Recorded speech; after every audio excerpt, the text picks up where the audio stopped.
a algunos empresarios argentinos les va a interesar y a otros no, porque prefieren vivir en un país con las características que tenía la Argentina y que produjo la mayor pobreza y la mayor destrucción de empleo de la historia argentina, que fue el kirchnerismo, donde muchos de estos empresarios caminaban de la mano de Massa, de Cristina y de Alberto Fernández. Vuela por los aires porque Fernando no aceptó la idea de los que decíamos mantener la convertibilidad y flexibilizar el tipo de cambio. Y flexibilizar el tipo de cambio, ¿no? ¿Y quién es el responsable de no hacer eso? Cavallo.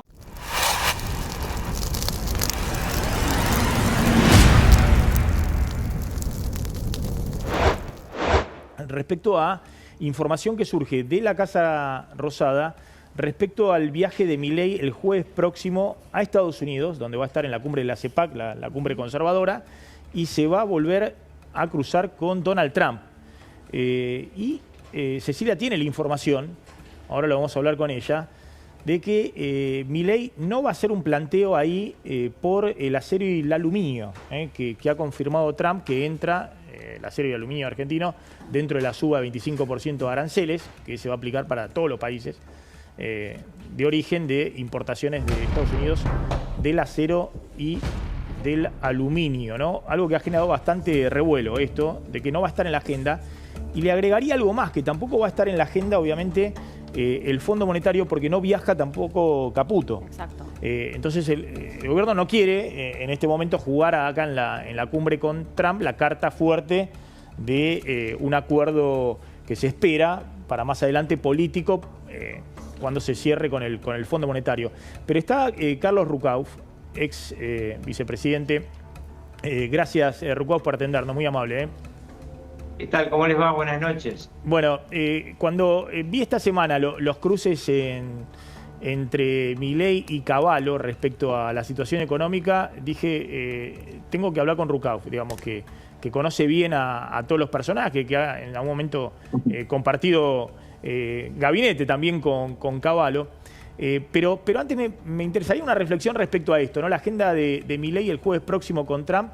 Y el propio gobierno sale a difundir que no va a pedir, que no es una agenda transaccional, digamos, que no va a pedir por aluminio, por acero, que bueno, es una preocupación hoy de todo el sector industrial, ¿no? Creo que cualquiera que piense que hay una negociación tan temprano con la administración Trump respecto a temas específicos comete un error grave. La mirada de Trump no está hoy en América del Sur, aunque sí tiene algunos temas muy importantes que definir el mes próximo, como si se van de la OEA o se quedan en la OEA, pero la mirada de Donald Trump hoy, de su equipo, de su vicepresidente, de su ministro de Relaciones Exteriores, que se llama secretario de Estado allá, es claramente Ucrania. Y este es el tema de este fin de semana que viene, conferencia de Múnich, ya habló Vance, ya habló Zelensky, este es el tema que está mirando Trump y vamos a ver qué pasa de acá a que Milei esté en Estados Unidos en la agitada agenda que tiene el gobierno norteamericano, porque atento que hay otro tema muy, muy grave, que es el tema de qué va a hacer Hamás con los rehenes. Todavía tiene muchos rehenes, entre ellos 2 pibes argentinos, y esto, si no se resuelve bien, va a haber también acción militar ahí, así que pensar que Milei puede ir con una agenda de detalle con Trump, no creo que esto ocurra, creo que tampoco va a hablar con Trump del Fondo Monetario, porque además Trump ya dio instrucciones al secretario del Tesoro de que Argentina tiene que ser ayudada en Fondo Monetario, Banco Mundial, BID y CAF. Es decir que hoy no está eso en la agenda porque usted dice ya va a haber un respaldo de Trump en el FMI para que Argentina pueda tener un acuerdo este año lo más pronto posible, en el primer cuatrimestre, dice Caputo. Yo creo que va a haber mucho más de lo que se piensa, porque para Donald Trump, Milei es el hombre al sur del Río Bravo.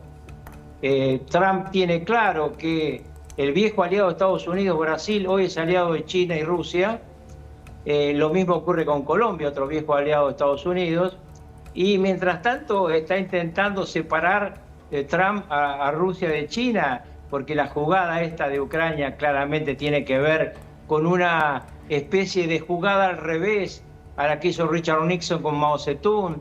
El mundo está muy complicado, nosotros estamos naturalmente mirando nuestra aldea, pero el mundo está muy complicado, mucho más complicado de lo que se piensa.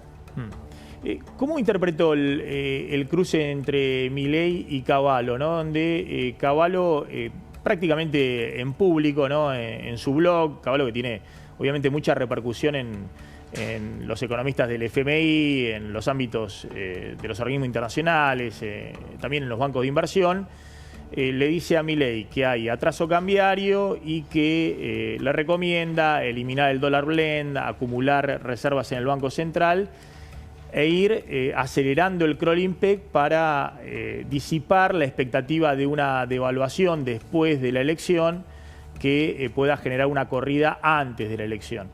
Y Milei salió con todo, digamos, le echó a la hija de la OEA, a Sonia Cavallo, dijo que era, bueno, lo insultó directamente. ¿Qué pasó ahí? ¿Qué pasó ahí? Porque evidentemente ellos han conversado muchas veces durante este año de mandato de Milei en privado, ¿no? Sí, también antes de que Milei fuera presidente, claro. A mí me consta esto. Milei siente que Cavallo se subió al lobby devaluacionista.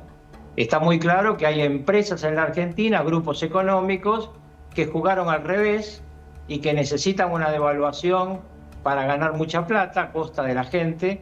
Si se devalúa hay inflación, Milei eso no lo va a hacer, lo dijo muchas veces, y le molestó la insistencia de Cavallo. Y Cavallo tiene el problema de que él ya no es lo que era. Cuando vos decís que es muy escuchado afuera, esto era antes. Él es un hombre que pertenece a un pasado importante, pero el presente camina por otro lado. Pero si no es lo que era, ¿por qué reacciona tan fuerte el presidente? Porque eso es lo que no se terminó de entender. ¿Qué sucedió ahí? Si usted considera que pudo haber habido una traición que dejan trascender de casa de gobierno, de que en medio de la negociación con el fondo, los técnicos del fondo también insisten que no entienden el régimen cambiario argentino, lo han puesto el año pasado en los informes. Aclaremos rápidamente esto. No es verdad de ninguna manera que el Fondo Monetario pida una devaluación. Esto no es verdad. Yo tengo información que la puedo dar. El Fondo Monetario va a pedir una política de recuperación de reservas. Exactamente. De ninguna manera una devaluación. Exactamente. ¿Por qué reacciona Milei? Porque Milei es así. Se enojó y reaccionó, ya sabemos. Yo muchas veces he dicho, Milei es el presidente que es porque tiene dos características. Ganó así, porque ganó contra un pasado que no le funcionaba a la gente. Yo siempre le digo a todos los periodistas, muchachos, los peronistas votan Milei porque Milei soluciona el problema de los que menos tienen. Cuando ustedes hablan de peronismo, están hablando de kirchnerismo. El kirchnerismo es una élite de izquierda que copó el peronismo y que muchos se dejaron copar y que va a una derrota electoral brutal en octubre porque lo que le gana es la inflación. Espéreme, Rucauf, le importa a la gente. Espéreme porque me interesa eso, porque ahí me parece que hay una agenda que es del PRO, que es una agenda, si se quiere, anti-kirchnerista, pero también en algunos casos antiperonista, y hay una agenda de Milei que me parece que sobrevuela eso, digamos, que necesita el anti-kirchnerismo para terminar de limar al PRO, para quedarse con los votos del PRO, pero no es antiperonista. Digamos que busca los votos del peronismo, y de hecho lo tiene a Scioli en el gabinete, lo tiene a Guillermo Franco, tiene, digamos, alianza con gobernadores del peronismo como el de Tucumán. Pero espérenme un segundito porque hay la información que le decía de Cecilia Devana, la columnista de La Nación y de este programa. Cecilia, ¿qué tal? ¿Cómo estás? ¿Qué tal, Maxi? Muy buenas noches, ¿cómo estás? Bueno, Cecilia, ¿cuál es la información que tenés? Esto es de hoy, surgió hoy, entrada la noche. Información de fuentes oficiales respecto al viaje de Milei a Estados Unidos. Sí, Max, es así. El presidente viaja a las 00 del jueves rumbo a la CEPAC, a esta nueva cumbre en la que participa.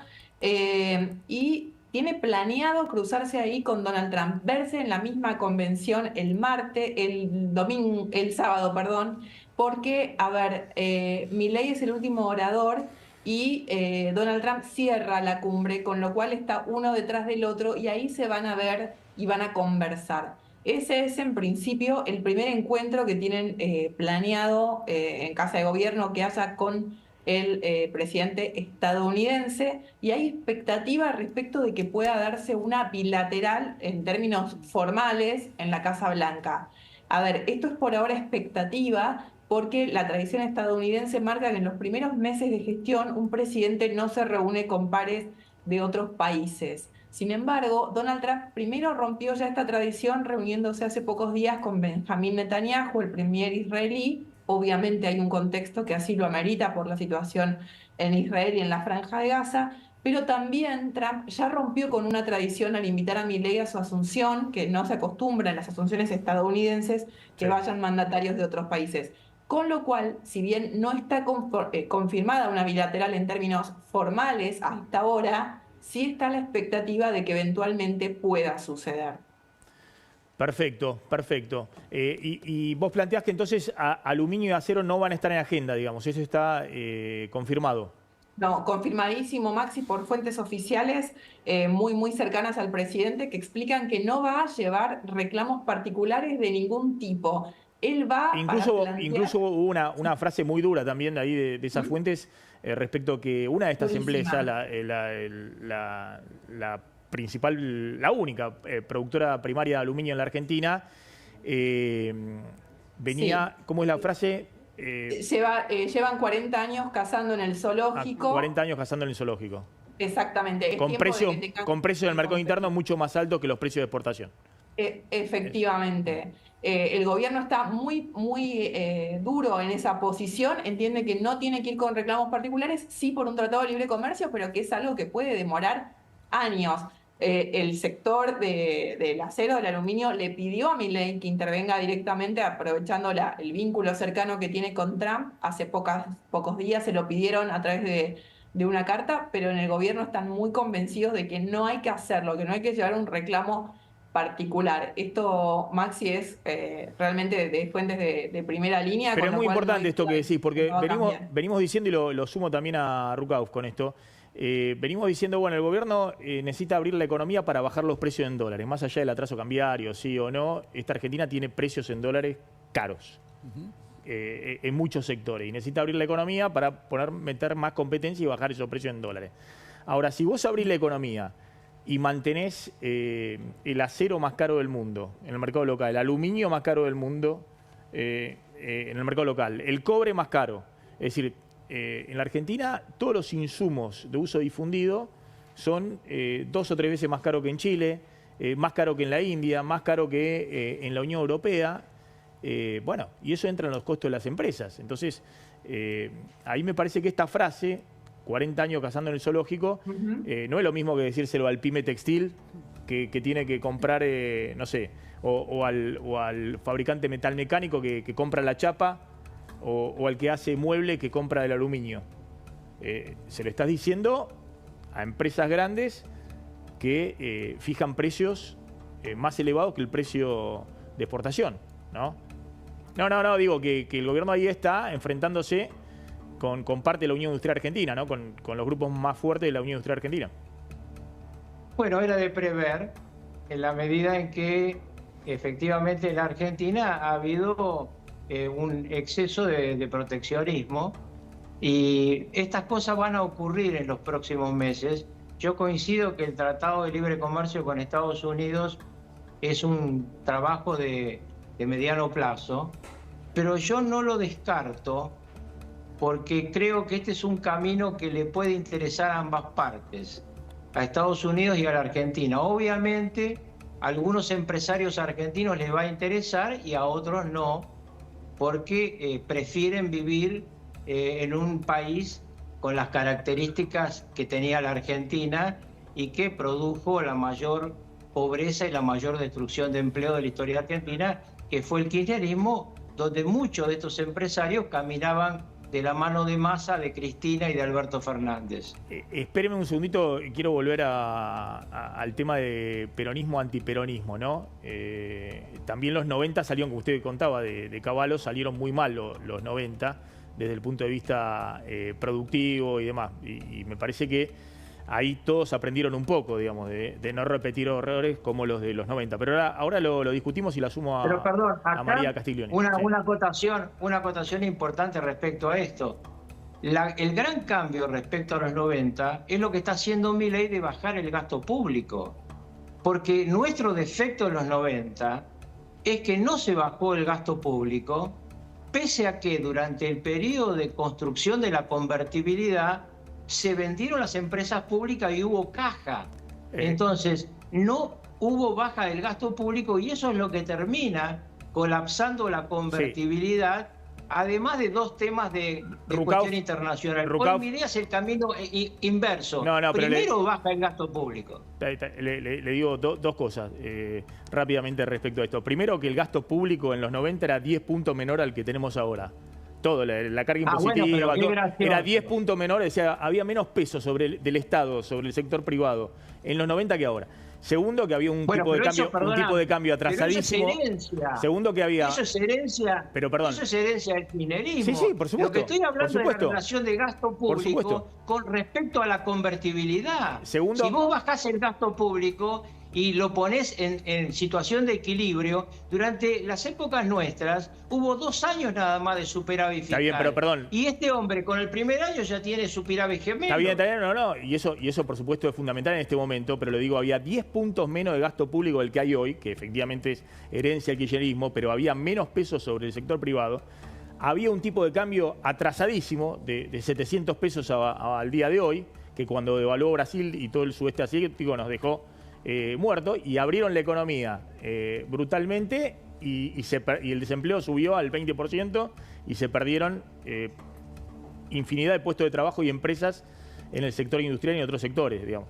Pero ahora la seguimos. Pero para que tenga una acotación, porque si no dejás las cosas por la mitad.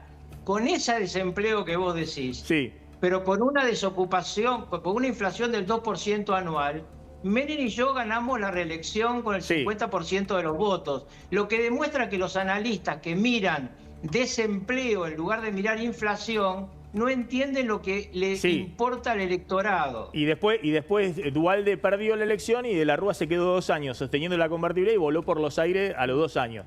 Lo que quiero decir es, había un mandato de la sociedad, no me toques el tipo de cambio.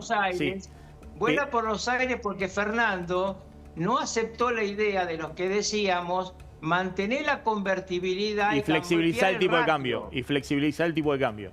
¿No? ¿Y quién es el responsable de no hacer eso? Cavallo, que se negó a modificar el ratio porque estaba enamorado de esa criatura, y cuando yo dije que modificaran el ratio fue una canasta de monedas que el mundo no entendió, porque ya Estados Unidos estaba mirando la caída de las Torres Gemelas y el Fondo Monetario le sacó la alfombra. Me estaba contando toda la interna. La realidad es mucho más compleja de lo que se dice. Sí, exactamente.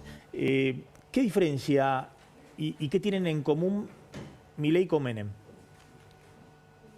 Menem era un político y no un economista. Primera diferencia, tenía que buscar economistas. Como bien se dijo recién, tuvimos 2 hiper antes de llegar a Cavallo, ministro de Economía. Cavallo antes era el canciller de Carlos Menem. Carlos consultaba permanentemente a otros economistas. Milei es economista, no tiene partido.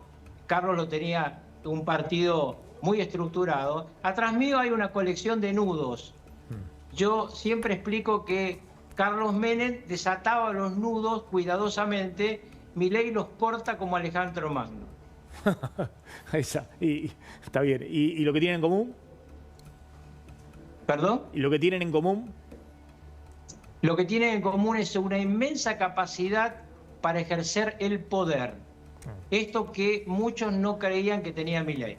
Y algo que siempre admira el peronismo, ¿no? Cuando ven alguien que ejerce poder, le llama la atención y lo admiran. El peronismo siempre corre presuroso en ayuda del ganador. Sí, es una de las frases. Rucauf, gracias, es muy amable.